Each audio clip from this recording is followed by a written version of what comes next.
నాకు ఒక వార్త అర్థం కాలేదు ఇక్కడ, ఇది చూడండి. దమ్ముంటే కాళేశ్వరం పైన సిబిఐ దర్యాప్తు కోరండి అని కిషన్ రెడ్డి అంటున్నాడు. బీఆర్ఎస్ బీజేపీ తోడు దొంగలు అని ఎవరు ఉత్తమ్ కుమార్ రెడ్డి అంటున్నాడు, కాంగ్రెస్ ఇప్పుడున్న మంత్రి. ఎవ్వరు అడుగు ముందుకు అయితే పడతలేదు విచారణ విషయంలో. అసలు ఇది తప్పించుకునే వ్యవహారమా, ఇంకా కారణాలు ఏంటో తెలియదు. అడుగు ముందుకు పడతలేదు. చూడండి ఒకసారి. దమ్ముంటే కాళేశ్వరంపై సిబిఐ దర్యాప్తు కోరండి, 48 గంటల్లో విచారణ మొదలవుతుంది. సీఎం రేవంత్ రెడ్డి ఎందుకు లేఖ రాయట్లే, ప్రాజెక్టు భవిష్యత్ ఏంటి? కిషన్ రెడ్డి. యాక్చువల్గా ఏంటి అంటే సిబిఐ ఎంక్వైరీ జరగాలి అని అంటే అయితే కోర్టు ఇనిషియేట్ తీసుకుని కోర్టు ఎవరైనా పిటిషన్ వేస్తే దాని మీద సిబిఐ ఎంక్వైరీకి ఆదేశించాలి. ఒకటి, అట్లా మాత్రమే ఒక రాష్ట్రంలోకి సిబిఐ ఎంటర్ అవుతుంది. రెండోది, రాష్ట్ర ప్రభుత్వం ఇనిషియేట్ తీసుకొని సిబిఐ ఎంక్వైరీ కోరితే ముఖ్యమంత్రి అట్లా సిబిఐ ఎంక్వైరీ జరిగే అవకాశం ఉంటుంది. ఈ రెండు విషయాల్లో తప్ప డైరెక్ట్గా సిబిఐ ఎంటర్ అయ్యే అవకాశం ఎట్టి పరిస్థితిలో ఉండదు. ఇప్పుడు మొన్నటిదాకా బీజేపీ వాళ్ళని కవితను అరెస్ట్ చేస్తలేరు, మీరు మొత్తం ఇన్వాల్వ్ అయి ఉన్నారు, సో మీరు కలిసిపోయారని వీళ్ళ మీద అలిగేషన్స్ వచ్చినాయి. కాబట్టి అది మొన్నటి ఎలక్షన్లో బీజేపీ మీద తీవ్రమైన ప్రభావం పడ్డది. కాబట్టి ఇప్పుడు వాళ్ళు రివర్స్ కౌంటర్ స్టార్ట్ చేసిరు. ఏమని, మీరు అధికారంలోకి వచ్చిరు కదా, కాళేశ్వరం మీద విచారణ అంటున్నారు కదా, చలో విచారణ స్టార్ట్ చేయండి, సిబిఐ ఎంక్వైరీ కోరండి, సిబిఐ ఇమీడియట్గా వస్తుందని ఇప్పుడు బంతిని వీళ్ళ కోర్టులోకి నెట్టే ప్రయత్నం చేస్తున్నారు.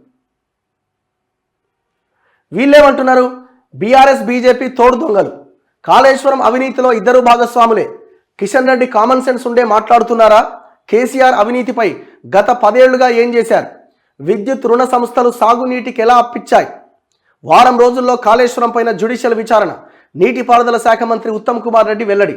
వీళ్ళేమంటున్నారు, అసలు మీరే అప్పులు ఇచ్చినారు కదా, ఆర్ఈసీ లాంటి సంస్థలు విద్యుత్ రుణ సంస్థలు కూడా సాగునీటి ప్రాజెక్టులకు అప్పులు ఇచ్చినాయి కదా, ఎట్లా అప్పులు ఇచ్చినారు మీరు అని వీళ్ళు అంటున్నారు. అంటే కాళేశ్వరంలో మీ పాత్ర కూడా ఉన్నది, మీరు కూడా తిన్నారని వీళ్ళు వాళ్ళని అంటున్నారు.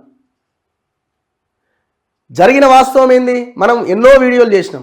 1,20,000 కోట్ల ప్రాజెక్టు సగం మింగిర్రు, సగం గోదావరి పాలు చేసిరు. ఎందుకంటే ఆ మేడిగడ్డ కుంగింది, కథం దాని పని అయిపోయింది.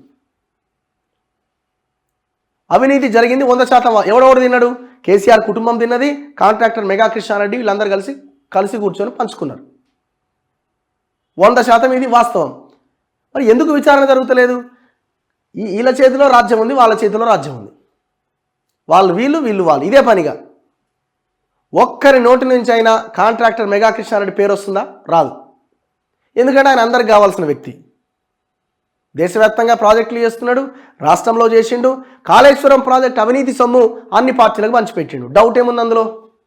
మీడియాకు పంచిండు, అన్ని పార్టీ నాయకులకు పంచిపెట్టిండు.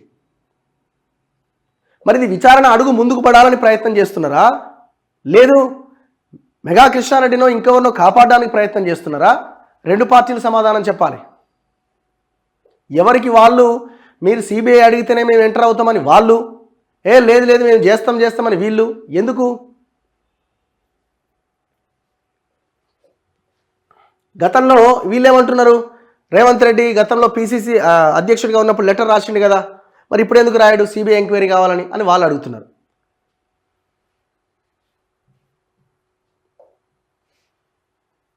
కానీ ఇది ఎన్ని రోజులు నడుస్తుంది ఇట్లా అనుకోవడం? ఒక 5-10 రోజులు తిట్టుకుంటారేమో. జనాల్లో ఇద్దరు దోషులుగా మిగిలిపోతారు. జాగ్రత్త.